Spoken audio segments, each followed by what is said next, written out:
Dear students, in today's lecture, let us make an attempt to know about vision in Arthropoda. We know that in the entire animal kingdom, phylum Arthropoda occupy an unique position.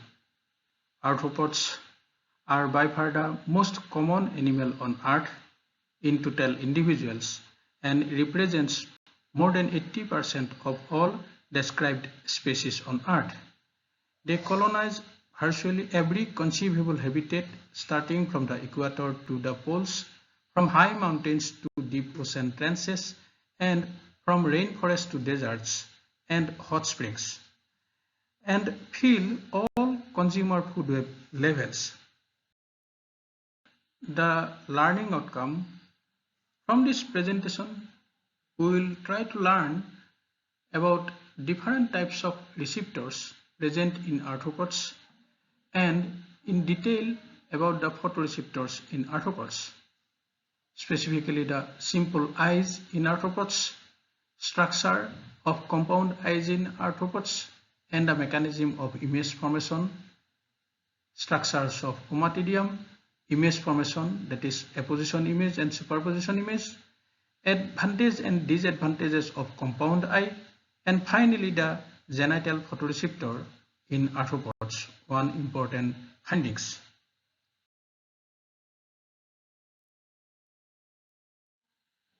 So arthropods possess various kinds of sensory structures which are sensitive to different kinds of stimuli.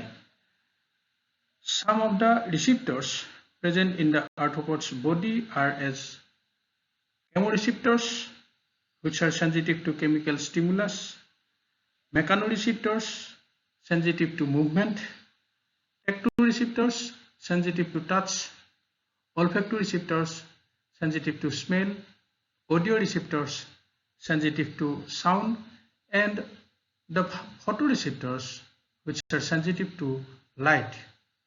Photoreceptors are the point of discussion today. So now come to the vision. So what is the meaning of vision? We know that vision is about how individuals see. More specifically, it covers any scientific field that investigates how individuals use light to gain information about their environments.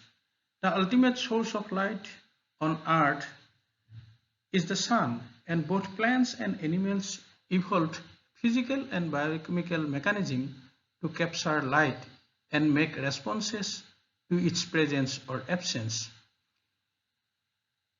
So in animals, light influences sexual reproductive cycles, biological and seasonal rhythms, color changes in the skin, hormone secretion, and various chemical reactions. For example, synthesis of vitamin D in the skin of humans. Even the simplest plant and animal forms have pigments that enable them to respond to light. Now the visual receptors in animals. Visual receptors, at least in terms of anatomy and structure, evolved independently in different groups of animals. However, all use the same chromophore, that is 11-cis retinal, or a very similar compound, and the transmembrane protein opsin. Opsin and the chromophore combine to form rhodopsin, the visual pigment in invertebrate and vertebrate photoreceptors. Opsin is specific as determined by its amino acid composition. So how the visual starts or vision starts? Vision starts when a visual pigment molecule absorbs a photon. The absorbed light energy excites the molecules, which then goes through a series of photochemical steps and ultimately causes phototransduction, resulting in the molecular processes and final neural signal. Now the visual organs in arthropods. Among the arthropods, crustaceans have the most diversity in eye structure. Some crustaceans have very simple eyes, but many have compound eyes very similar in structure and physiology to those in insects. Arthropods possess three basic kinds of photoreceptors. That is, the first one is the dorsal ocelli. It is also known as simple ocelli or simple eye. It is the least complex of all the visual structures in arthropods. Here in the photographs, dorsal ocelli in polycystic webs belonging to order Hymenoptera is shown. Next is the STEMMATA. It is also known as complex lensed ocelli or lateral ocelli, the visual organs in larval form of holometabolous insects or insects with complete metamorphosis, commonly called as the caterpillar. Here the position of lateral ocelli or STEMMATA is shown in a caterpillar. So the third one, the most common and the primary visual receptors in arthropods is the compound eyes. Here the beautiful compound eyes in a dragonfly is shown. Now come to the dorsal ocelli. Dorsal ocelli in arthropods, also known as simple eyes, which comprise of single lens for collecting and focusing light. These are mostly found on the dorsal or front surface of the head in adult insects and the larva of hemimetabolous insects, that is the insects with incomplete metamorphosis, and they are often absent in wingless forms. So as shown in the picture, they often appear clustered in a triangular pattern on the head between the compound eyes in the winged adult of most orders and in the larva of hemimetabola. But they may also occur singly. Typically, there are three ocelli as shown in the picture, forming an inverted triangle anterodorsally on the head. Although in Diptera and Hymenoptera, they occupy a more dorsal position on the vertex. They are bounded by compound eyes on the lateral sides. Dorsal ocelli are not present in those arthropods which lack compound eyes. So this is the figure of dorsal ocelli showing different structural components of dorsal ocelli. So as shown in the figure, a typical ocellus consists of a convex transparent corneal lens. So this is the corneal lens, which is transparent with an aggregation of hundreds of light sensitive retinula cells. So these are the retinula cells. A region of each of the retinula cells known as the rhabdom contains the visual pigments. So the rhabdoms contains visual pigments, that is the rhodopsin, which absorbs light and initiates the receptor potentials. The axons from these retinula cells, synapse with a small number of interneurons so that fewer axons enter the brain than the number of receptor cells present, effectively limiting its resolution even further. Dorsal ocelli is sensitive to wide range of wavelengths and shows quick response to changes in light intensity. It cannot form an image and is unable to recognize the object. So what are the main components in a dorsal ocelli? That is corneal lens, retinular cells, rhabdom, and rhodopsin. Next is the STEMMATA. It is also known as complex lensed ocelli. STEMMATA, also called as lateral ocelli, are the only visual organs of larval holometabolous insects where they generally fail to persist through metamorphosis to the adult, and certain adults such as springtails, silverfish, fleas, and stylops.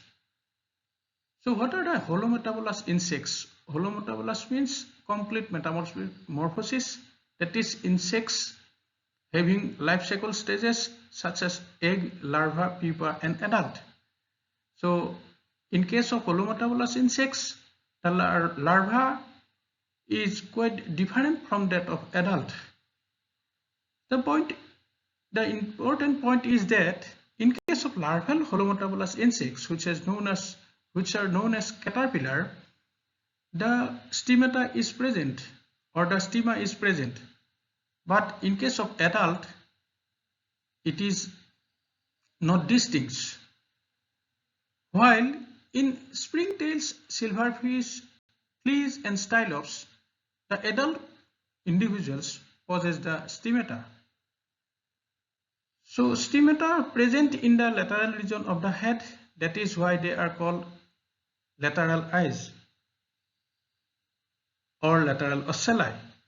Their number varies from 1 to 6 on each side of the head. Structural components of stigmata is shown. So as shown in the diagram, a stigma bears a cuticular corneal lens above a crystalline cone. So this is the corneal lens, and behind the corneal lens, these are the crystalline cones. So as in the dorsal ocelli, a portion of the plasma membrane of the retinular cells is specialized as a rhabdomer that contain the visual pigment. So stigmata are also known as lateral eyes because they are always present in the lateral region of the head. The number of lateral ocelli varies from 1 to 6 on each side of the head. Despite the name, their structure are more similar to the compound eyes than to the dorsal ocelli, but they fail to meet the image quality that is possible with compound eyes. The number of receptors associated with stigmata is usually too long to allow the formation of anything but a coarse mosaic of the environment. The larval holometabolous insects that bear these stigmata generally crawl and have no need for a visual system. Stigmata may be present in insects either in group or single, as shown in the diagram, and provide a coarse mosaic of environment but with far better resolution than the dorsal ocelli. The largest stigmata with exceptional resolution are those of the tiger beetle larva, with 6 units on each side of the head and more than 6,000 retinal receptors. Larvae of the swallowtail butterfly have 6 stigmata on each side of the head, each with 7 retinular cells that contribute to a single rhabdom.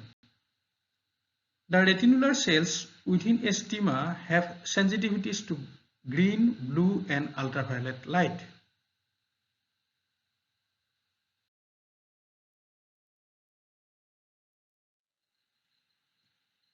So another important structure related to stigmata is the Hofbauer-Buchner islets in case of Drosophila. Larval stigmata are not necessarily eliminated during metamorphosis but can migrate to the posterior surface of the optic lobe of the developing adult. In adult Drosophila, they are present at the posterior margin of the compound eye, known as the Hofbauer-Buchner eyelids, and their homologs may be present in several other insects. Now come to the compound eyes. The primary visual receptors in arthropods, including the insects. Compound eyes, though found in all arthropods subphyla, have been lost or modified in various groups throughout the phylum. The compound eyes provide a panoramic view of the world with a large field of vision.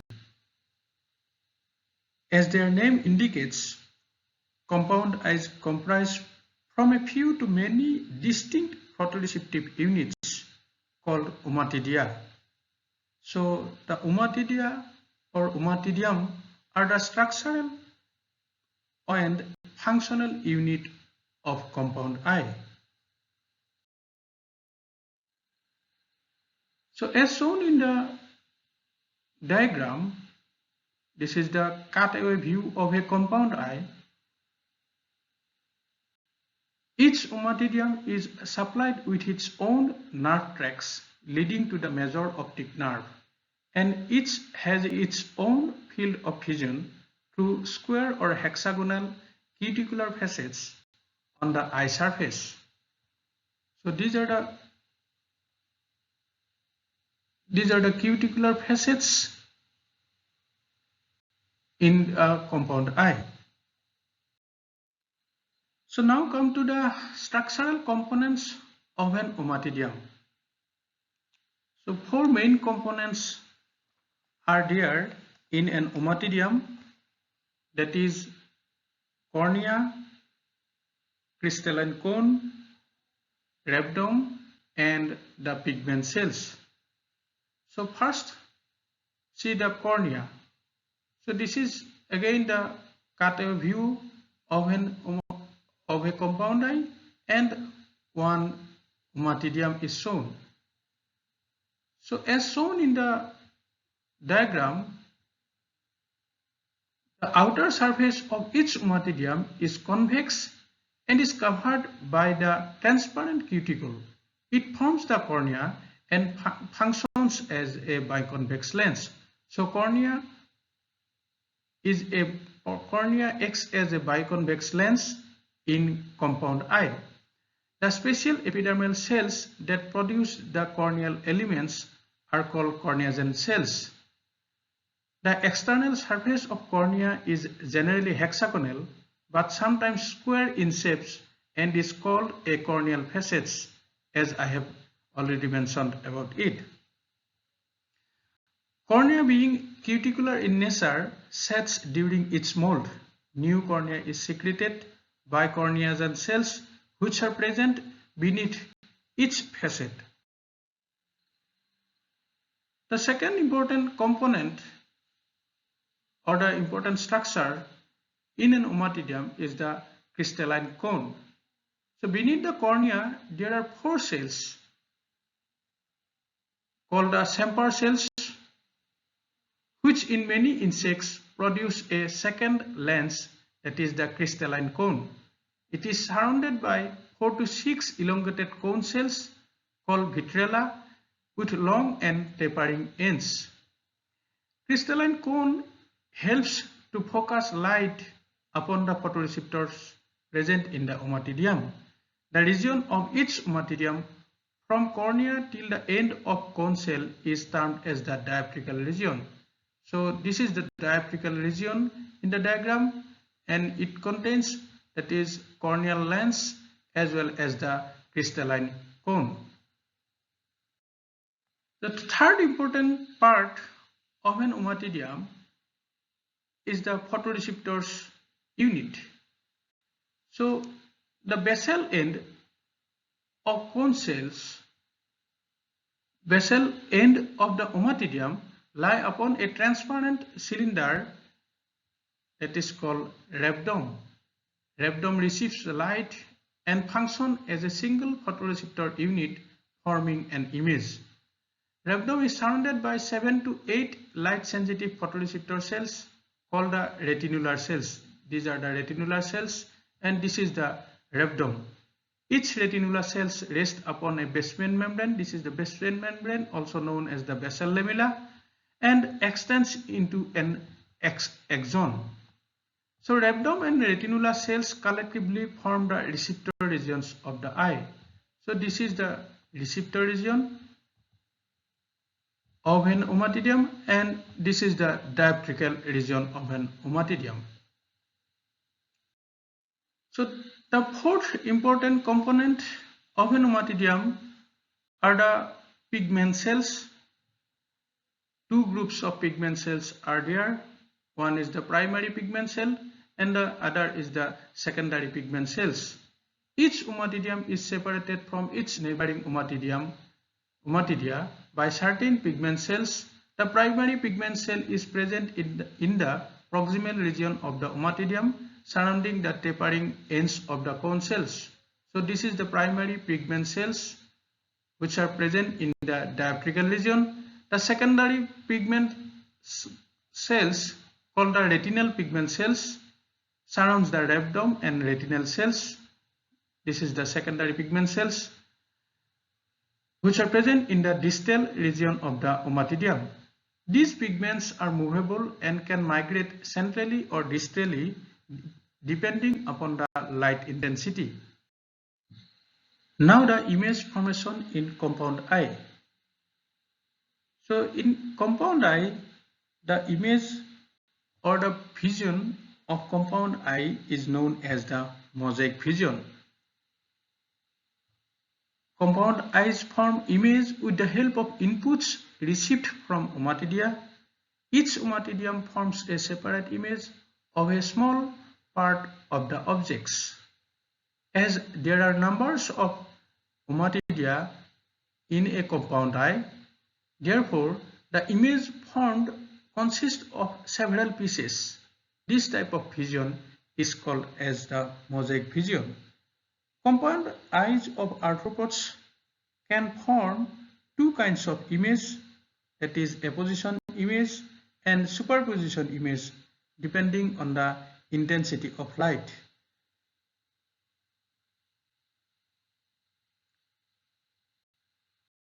So apposition image, the compound eyes form apposition image in the bright light. In bright light, both proximal and distal pigments, as shown in the figure, the proximal and distal pigment extends and act as a screen to prevent light rays from passing from one ommatidium to another. The light rays remain restricted to the axial region of the crystalline cone and rhabdom. As a result, only those rays which fall perpendicularly on the cornea and pass through rhabdom form the point of an image. The rays which fall obliquely on the cornea are absorbed by the pigment and do not produce any visual effect. Thus, each ommatidium responds to a patch of light from the visual field and overlaps little with the neighboring ommatidia, forming a point of an image. The final image is formed by combining all these points formed by the stimulated ommatidia. So in case of superposition image, which is formed in dim light. So in dim light or weak light condition, both proximal and distal pigments retract. So as shown in the diagram, the ommatidia do not remain optically isolated and the light rays can pass from one ommatidium to another. As a result, the oblique rays as well as those which fall perpendicularly on the cornea, pass through rabidom, form the point of an image. The final image is continuous, formed by overlapping of the adjacent points of images. So two types of images, that is apposition images and superposition image, and the eye forming the apposition image are termed as the apposition eye and accordingly the superposition eye.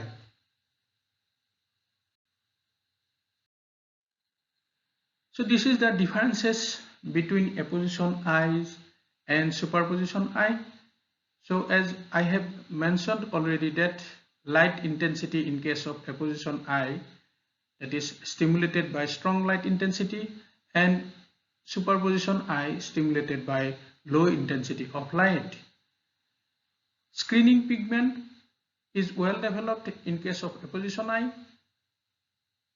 In case of superposition eye, the screening pigment is present but may be reduced or absent in some cases.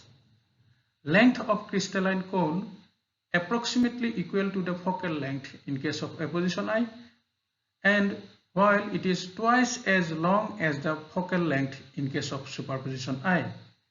So like this, the rabidom, retinular cells, light rays are also shows their differences in case of apposition eyes and superposition eye.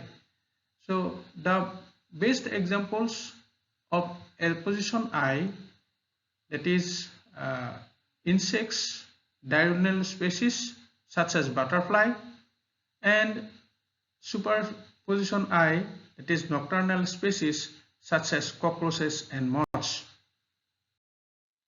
So next is the advantages and disadvantages of compound eyes. Firstly, the advantages. The compound eyes have a convex corneal surface which results in a wide visual field. In crustaceans, for example, eyes can cover an arc of 180 degrees or even more. Compound eyes can detect even movements very easily. A slight movement in the point of light results in the corresponding shift in the ommatidia. Eyes of many diurnal arthropods possess high flicker fusion frequency, because of which they perceive an object as a succession of separate images instead of a single image.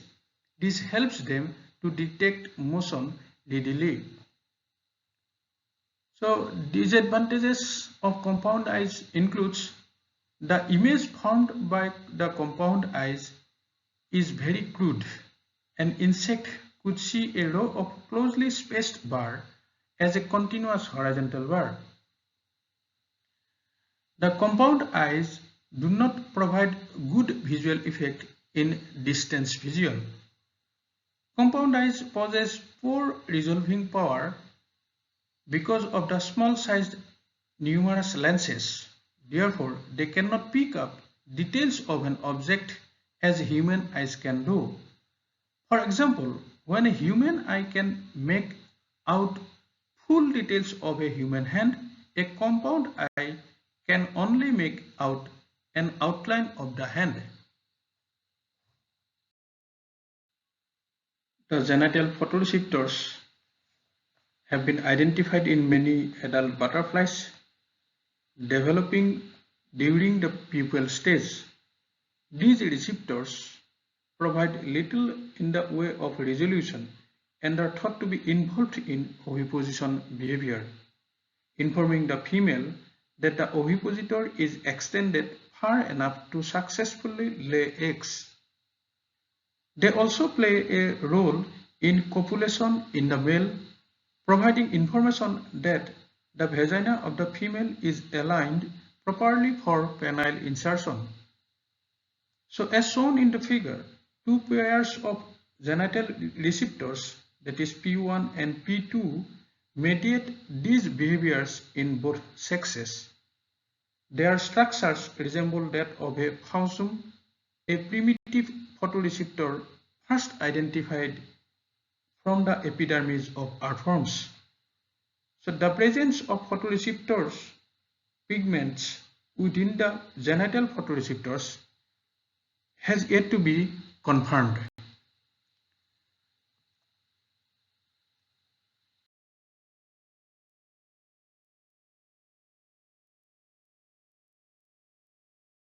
So finally, these are the references.